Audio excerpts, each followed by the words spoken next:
Video obtained by Reuters showed the immediate aftermath of blasts in Kyiv Thursday.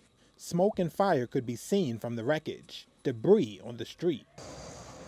Emergency services rushed to the scene after the city's mayor said Russia fired 2 missiles into the Ukrainian capital during a visit by UN Secretary General Antonio Guterres, who earlier met with Ukrainian President Volodymyr Zelensky for talks focusing on efforts to evacuate civilians from the Russian-besieged southern port of Mariupol. Kyiv has enjoyed relative calm since Russian invasion forces failed to capture it in the face of stiff Ukrainian resistance and withdrew several weeks ago, but remains vulnerable to longer-range Russian heavy weaponry. Guterres told Portuguese broadcaster RTP when asked about the blast, quote, "There was an attack on Kyiv. It shocked me.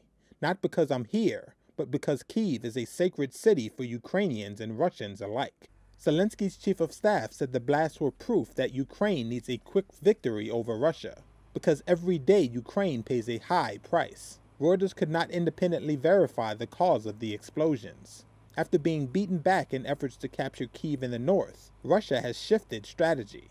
Russian forces are now entrenched in the east, where Moscow-backed separatists have held some territory since 2014, and also hold a swath of the south they seized in March. President Vladimir Putin calls Russian actions a special military operation to disarm Ukraine that became necessary as the United States was using the country to threaten Russia, and Moscow had to defend Russian-speaking people from persecution. Ukraine says it is fighting an imperial-style land grab, and that Putin's claims of persecution are nonsense. Western countries have ramped up weapons supplies to Ukraine in recent days, as the fighting in the east has escalated. More than 40 countries met this week at a U.S. airbase in Germany, and pledged to send heavy arms such as artillery for what is expected to be a vast battle of opposing armies along a heavily fortified front line on open, flat terrain.